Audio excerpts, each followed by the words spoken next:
Nós iniciamos agora a unidade 4, cores e vestes litúrgicas. Eu vou utilizar esse, esse desenho que tem na apostila, que aí já temos a gente já aprende as cores e onde é que elas são utilizadas.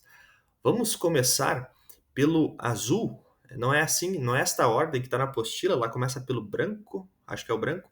Mas vamos começar pelo azul porque é a ordem do ano da igreja. O ano começa aqui no Advento, primeiro domingo de Advento.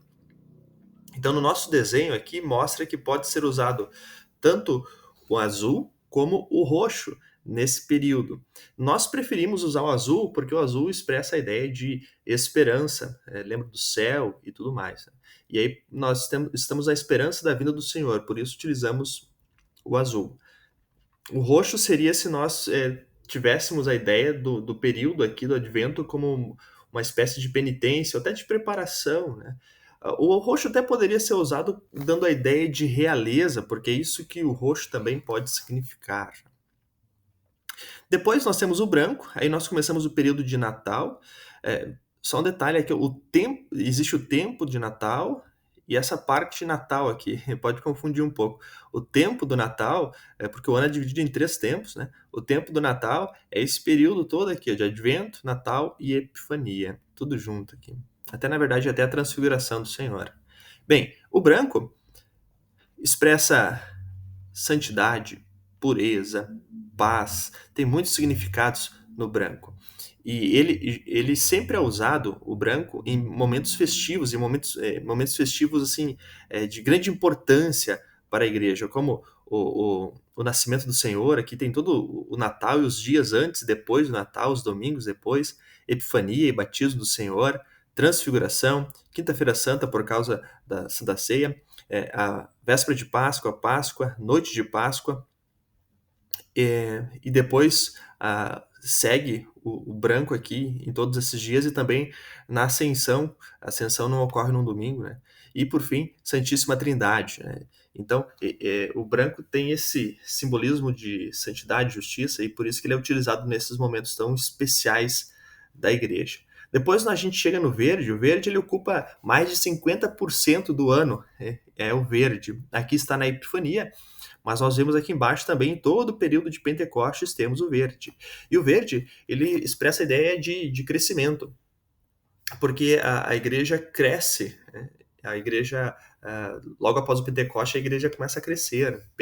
Após o Pentecostes, falei errado, a igreja começa a crescer e por isso usa-se o verde. Aqui também no período de Epifania, pelo mesmo motivo, a ideia de crescimento, de expansão da igreja por causa da revelação do Senhor.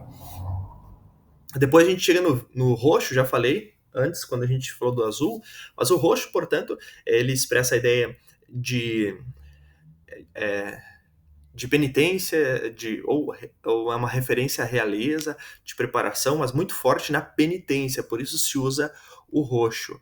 E aqui na quarta-feira de cinzas tem a opção de usar o preto. A gente geralmente usa o preto na quarta-feira de cinzas. Existe um debate, alguns dizem que a cor correta é o preto e a segunda cor é o roxo, outros dizem que é o roxo e a segunda cor é o preto, não faz muita diferença isso, mas temos essas duas opções.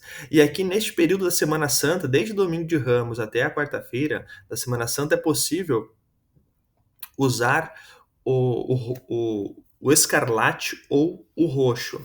O escarlate é uma cor que eu não sei diferenciar, né? É muito parecido com o vermelho, para mim é a mesma coisa, mas existe uma diferença no escarlate, e o escarlate ele é lembrado como uma espécie, tendo uma espécie de ligação com o sacrifício de Cristo, a paixão do Senhor, e por isso é utilizado, pode ser utilizado nesse período aqui, desde o domingo de Ramos até na quarta-feira santa. Aí pode continuar também, o escarlate pode ter na quinta-feira, mas a gente usa branco quando a gente tem culto na quinta-feira santa. Depois nós temos o preto, que é usado na sexta-feira santa. Esse é o único dia do ano. Ah, não, é o único não, né? Tem o quarta-feira de cinzas também, os únicos 2 dias do ano que se usa preto. Porque o preto fala da morte de Cristo, né? Cristo morreu, não tem mais luz, nesse sentido. É como se não existisse mais esperança. Então, essa é a ideia do preto. Apesar de o preto remeter a luto, tem esse significado de luto, mas não é simplesmente pelo luto que a gente usa na Sexta-feira Santa. Na verdade, não é por causa do luto que usamos na Sexta-feira Santa. A gente usa para expressar a ideia de que a luz do mundo se foi. Porque se Cristo tivesse ficado morto, então não haveria luz, né? No sentido de salvação e tudo mais. Era preciso que Cristo ressuscitasse. Então, é por isso que há uma confusão muito grande. Alguns imaginam que a cor litúrgica do sepultamento seja preta, porque preto remete a luto. Mas não, não existe uma cor litúrgica para o sepultamento. É a cor do dia. Se o sepultamento ocorrer num dia durante a Epifania, se usa verde, não muda a cor. Se quiser, por acaso, mudar a cor, coloca branco. Até em muitos lugares se usa isso, de pôr branco, porque branco remete à ideia de ressurreição. Então, a cor do sepultamento, se quiser trocar, é branco, não preto. E, da mesma forma, o casamento, né? O casamento não tem cor litúrgica, se usa a cor do dia. Se quiser trocar, pode usar vermelho também, se quiser. Bom, então, aí nós temos as cores, já falamos sobre o branco, e aqui nós temos o vermelho. O vermelho é utilizado para dias festivos. E para o dia de Pentecostes, que é um dia festivo, mas o vermelho aqui ele tem o sentido da ação do Espírito Santo e de fogo, por isso que é usado aqui como vermelho. E nos outros dias do ano que tem festas, por exemplo, confirmação, a gente usa o vermelho todos esses dias para lembrar que a igreja está em festa. Ou quando a gente tem o aniversário da congregação, a gente usa o vermelho, a gente pode usar a cor do dia ou o vermelho. Então essas são as cores que nós utilizamos. Mas ainda tem o dourado, que ele é uma alternativa para o domingo da ressurreição do Senhor. Inclusive está aqui, eu esqueci de falar, está escrito aqui, ó, dourado. O escarlate eu já comentei. E as cores, elas existem, foram colocadas no tempo litúrgico por causa que elas nos ensinam com os olhos, pelos olhos. Bom, agora vamos olhar um pouquinho as vestimentas litúrgicas. Primeiramente, não foram prescritas na Bíblia. Aquilo que foi orientado no Antigo Testamento é uma coisa, são roupas diferentes das utilizadas por nós hoje no culto. Eram vestimentas da Idade Média, todas as vestimentas que se usam no culto eram vestimentas usadas na Idade Média, todas elas. Né? Entre o quarto e o nono século, elas receberam significados especiais. Então, quase todas as vestimentas litúrgicas têm um significado especial do porquê que são usadas. Então, começamos pelo talar. A gente abrevia simplesmente dizendo talar, ou talar branco, que é a alba. O nome dela é alba, que é a roupa que eu uso nos cultos. Né? Simboliza a pureza da nova vida, a inocência e o manto da justiça que recebemos de Cristo. Então, com o talar branco, ele cobre o pastor e realça a mensagem do evangelho. A ideia das vestes litúrgicas, elas têm seus significados, mas se você quiser resumir tudo, é para realçar Cristo, o evangelho, e esconder o pastor. Essa é a ideia. Né? Então, o pastor não tem que aparecer, tem que aparecer a palavra de Deus, ela que tem que chamar atenção. Então, quando as pessoas olham para o pastor paramentado, elas precisam lembrar que ali elas vão ouvir a palavra de Deus, e não simplesmente aquele homem que está falando ali.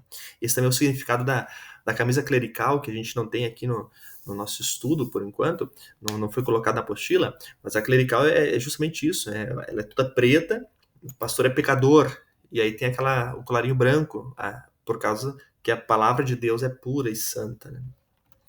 Bom, eu coloquei o símbolo aqui, ele aparece depois no texto, mas porque ele está junto com a alba. Né? O símbolo ele prende a alba. Né?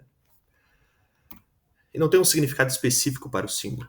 Depois a estola representa o jugo de Cristo, o ministro está sob as ordens e a serviço de Cristo e obedece ao seu chamado. A gente já viu isso na outra disciplina, quando a gente falou sobre congregação cristã, até coloquei um slide muito parecido com esse lá para a gente ver. Então, essa é a ideia da estola, uma canga, né? Jugo. Então, o pastor não faz o que quer, ele faz aquilo que Cristo ordena, e por isso que ele diz aquilo que a Escritura Sagrada diz. Temos a casula também, casula é casa, né? A casula, ela deve ser usada, assim como a estola, somente por sacerdotes ordenados, então somente o pastor pode utilizar, um estagiário não poderia, né, só para entender melhor. E a casula está associada ao sacramento da Santa Ceia. Por isso, a casula ela é utilizada. Se tem mais que um pastor no culto, por exemplo, então 3 pastores estão conduzindo o culto, aquele que vai celebrar a Santa Ceia é quem utiliza a casula. Essa é a ideia, porque a casula ficou associada com o sacramento. Ela não tem um significado especial, assim, mas ela pode dar a ideia sempre de cobrir, novamente, como a Alba faz, né? Cobrir o pastor e não deixar que as pessoas olhem para o pastor em si, mas lembrem que agora ele está coberto do manto de Cristo e está preparando a ceia para as pessoas. Né?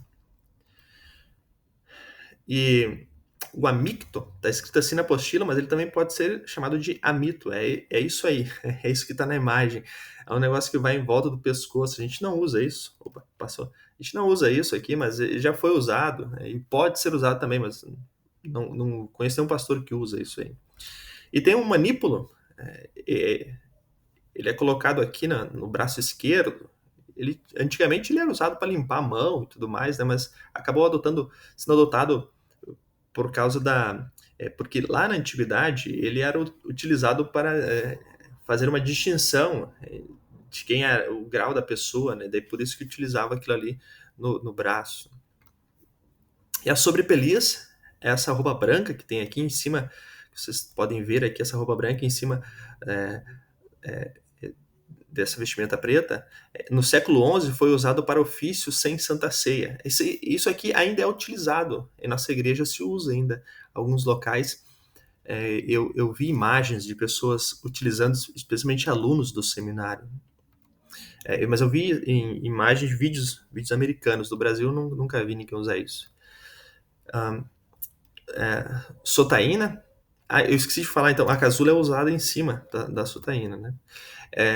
Usada como... Ela era utilizada, o professor coloca na apostila que ela era utilizada como veste diária, mas entre os católicos é utilizada até hoje. Depende da ordem deles também. E para eles, cada uma das coisas aqui tem um significado especial, sabe? Cada um deles aqui. Mas para nós é apenas uma veste diária. E o talar preto, ele é uma veste de juízes, promotores e professores do século XVII, não tem símbolo litúrgico. E se vocês puderem olhar aqui, temos uma imagem em que mostra quando o príncipe da Prússia mandou separar quem era luterano, reformado e unido, para saber quem que estava falando. Então, cada um deles deveria ter isso aqui que eu esqueci o nome, isso aqui deveria ser colocado no pescoço para diferenciar quem que era um e quem que era outro. Né? Então, os luteranos deveria ser todo separado aqui, os reformados tudo colado e os unidos apenas metade separado. Hoje em dia ninguém faz essa diferenciação, eu acredito, né? Mas essa é a diferenciação que existia, né? No talar. Isso foi o príncipe da Prússia que mandou fazer dessa forma para separar, para saber quem que era quem. Em conclusão, as vestes devem ser bonitas e expressar a beleza da santidade de Deus. Exemplos são as vestes de Arão, que deveriam dar glória e beleza.